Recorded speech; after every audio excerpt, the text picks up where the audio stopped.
ಕಾಂಗ್ರೆಸ್ ನೇತೃತ್ವ ಸರ್ಕಾರ ಇದೊಂದು ಬಂಡ ಸರ್ಕಾರ. 6,000 ಕೋಟಿ ಹಗರಣ ನಡೆದಿದೆ ಅಂತ ಹೇಳಿದ್ರೆ ಅದ್ರ ಬಗ್ಗೆ ಏನು ಆಲೋಚನೆಯನ್ನ ಮಾಡಿದೆ ಇಡೀ ಮಂತ್ರಿಮಂಡಲ ಮುಖ್ಯಮಂತ್ರಿಗಳ ಆದಿಯಾಗಿ ಆ ಅಬಕಾರಿ ಇಲಾಖೆಗೆ ದೊಡ್ಡ ಶಕ್ತಿಯನ್ನ ಕೊಡ್ತಾ ಇದ್ದಾರೆ. ಬ್ರಹ್ಮಾಂಡ ಭ್ರಷ್ಟಾಚಾರ ಅಬಕಾರಿ ಇಲಾಖೆಯಲ್ಲಿ ನಡೆದಿದೆ. ಇದ್ರ ವಿರುದ್ಧವಾಗಿ ಹಗಲು ರಾತ್ರಿ ಧರಣಿಯನ್ನು ನಾವು ಮಾಡ್ತಾ ಇದ್ದೇವೆ. ಶಾಸಕರೆಲ್ಲ ಸೇರ್ಕೊಂಡು ವಿರೋಧ ಪಕ್ಷದ ನೇತೃತ್ವದಲ್ಲಿ ಜನತಾದಳ ಮತ್ತು ಭಾರತೀಯ ಜನತಾ ಪಾರ್ಟಿ ಒಟ್ಟಿಗೆ ಸೇರಿ ಮಾಡ್ತಾ ಇದ್ದೇವೆ. ಏನೂ ನಡೆದಿಲ್ಲ ಅನ್ನೋಂಥ ರೀತಿ ಒಳಗಡೆ ಅಬಕಾರಿ ಸಚಿವರು ಚರ್ಚೆಯನ್ನು ಮಾಡ್ತಾರೆ, ಉತ್ತರವನ್ನ ಕೊಡ್ತಾರೆ.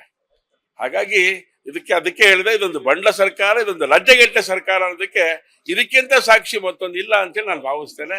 ಹಾಗಾಗಿ ಸರ್ಕಾರಕ್ಕೆ ಬುದ್ಧಿ ಕಲಿಸುವಂತ ಕೆಲಸವನ್ನ ವಿರೋಧ ಪಕ್ಷವಾಗಿ ನಾವೆಲ್ಲ ಕೂಡ ಸೇರಿ ಮಾಡ್ತೇವೆ ಅನ್ನೋಂಥ ಮಾತನ್ನ ಈ ಸಂದರ್ಭದಲ್ಲಿ ಹೇಳ್ತಾರೆ. ಸಗಣಿ ತಿಂದಿದ್ದೀನಿ ಅಂತ ಯಾಕೆ ಹೇಳ್ತಾನೆ?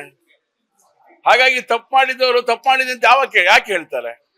ಸೊ ಹಾಗಾಗಿ ಅಧಿಕೃತ ದಾಖಲೆಗಳನ್ನ ಸದನದೊಳಗಡೆ ನಾವು ಸಬ್ಮಿಟ್ ಮಾಡಿರುವಂತದ್ದು. ವಿರೋಧ ಪಕ್ಷದ ನಾಯಕರು ಅಶೋಕ್ ಅವರು ಮಾತಾಡುವಂತ ಸಂದರ್ಭದೊಳಗಡೆ ಬಿಡಿಸಿ ಹೇಳಿದ್ದಾರೆ ಏನೇನ್ ಮಾಡಿದ್ದೀರಾ ನೀವು ಅಂತ ಹೇಳಿ. ಆದ್ರೆ ಅವರು ಬಹಳ ಲೈಟರ್ ವೇನ್ ಒಳಗೆ ತಗೊಂಡು ಆ ಉತ್ತರನ ಕೊಟ್ರು. ಅವ್ರು ರಿಯಾಕ್ಟ್ ಮಾಡ್ಬೇಕಾದ್ರೆ ಇವರೊಬ್ಬರು ಮಿನಿಸ್ಟರ್ ಅನ್ಸಿಕ್ ಶುರು ಆಗ್ಬಿಡ್ತಾರೆ ನಮಗೆ. ಯಾಕೆಂದ್ರೆ ಇಡೀ ಇಲಾಖೆ ಬಗ್ಗೆ ಏನೆಲ್ಲ ನಡೆದಿದೆ ಅಂತ ಹೇಳಿ ಬಹಳ ಸ್ಪಷ್ಟ ಹೇಳಿದಾಗ್ಲೂ ಕೂಡ ನಾನೇನು ಮಾಡಿಲ್ಲ ಅಂತ ಹೇಳ್ತಾರೆ. ನೀವೇನು ಮಾಡದೆ ಇಷ್ಟೆಲ್ಲ ಹಗರಣ 6,000 ಕೋಟಿ ಹಗರಣ ನಡೀಲಿಕ್ಕೆ ಸಾಧ್ಯನಾ? ನಿಮ್ ಸಹಕಾರ ಇಲ್ಲದೆ ಆಗತ್ತಾ? ಹಾಗಾಗಿ ಹಗಲು ರಾತ್ರಿ ಧರಣಿಯನ್ನ ನಾವು ಮಾಡಿದ್ದೇವೆ. ಆ ಕಾರಣಕ್ಕೋಸ್ಕರ ನೀವು ರಾಜೀನಾಮೆ ತಗೊಳ್ಳತಕ್ಕ ಬಿಡೋದಿಲ್ಲ ಅನ್ನೋ ಒಂದು ವಿಶೇಷವಾದಂತ ಹೋರಾಟವನ್ನ ನಾವು ಮಾಡಿದ್ದೇವೆ.